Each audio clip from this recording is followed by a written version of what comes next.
Hello বন্ধুরা, তোমরা যারা যারা যুবসাথীর টাকা আগের মাসে পেয়েছিলে কিন্তু এই মাসে তোমরা পাওনি বা তোমরা কোন অ্যাকাউন্টে সেই টাকাটা ঢুকছে তোমরা সেটা জানো না, তো এই ভিডিওটা তোমাদের জন্য।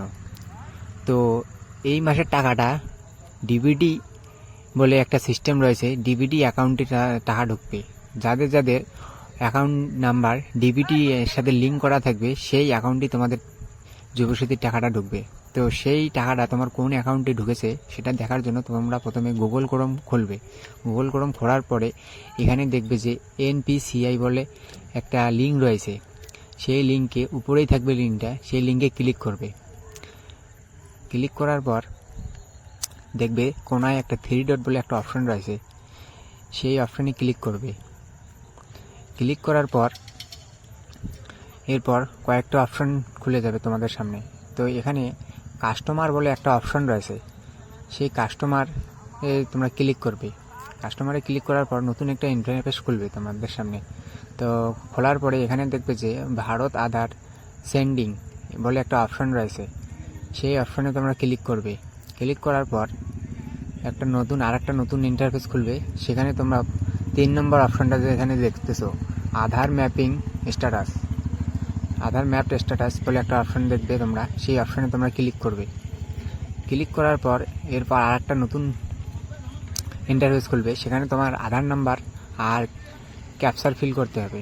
তো তোমাদের আধার নাম্বার যেটা রয়েছে সেটা দিবে। আমি আমার আধার নাম্বারটা দিয়ে তোমাদের দেখিয়ে দিতেছি কীভাবে তোমরা ডিবিটি লিঙ্কটা দেখতে পাবে যে তোমার অ্যাকাউন্টটা কোন ব্যাংকের সাথে লিঙ্ক রয়েছে। তো আমি আধার নাম্বারটা দিলাম, এখন ক্যাপচারটা ফিল করব। ক্যাপচারটা ফিল করে এখানে চেক স্ট্যাটাস বলে একটা অপশন রয়েছে, সেই চেক স্ট্যাটাস অপশনে তোমরা ক্লিক করবে।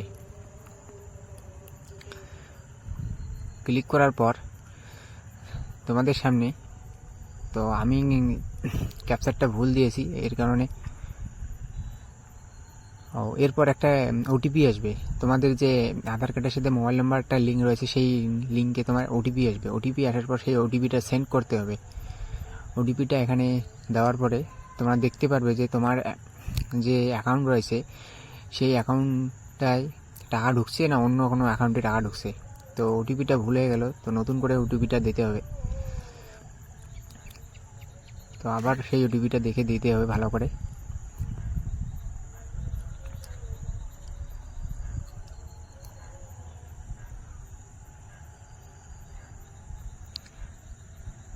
তো ওটিপিটা আমি পুরোপুরি দেওয়ার পরে দেখো আমার আধার নাম্বার আর ডিবিটি যে অ্যাকাউন্ট রয়েছে জিও পেমেন্ট ব্যাঙ্ক, আমার আগের যে অ্যাকাউন্টে টাকা ঢুকছিল সেটা স্টেট ব্যাঙ্ক ছিল, এখন জিও পেমেন্ট ব্যাঙ্ক বলে একটা আমার অন্য বই রয়েছে সেই অ্যাকাউন্টে টাকাটা ঢুকছে। তো তোমরাও ওটা দেখে নিবে যে কোন অ্যাকাউন্টে তোমার টাকাটা ঢুকছে। তো ভিডিওটা ভালো লাগলে অবশ্যই চ্যানেলটিকে সাবস্ক্রাইব করবে আর এরকম নতুন নতুন ভিডিও পাওয়ার জন্য আমাদের পাশে থাকবে। ধন্যবাদ সবাইকে।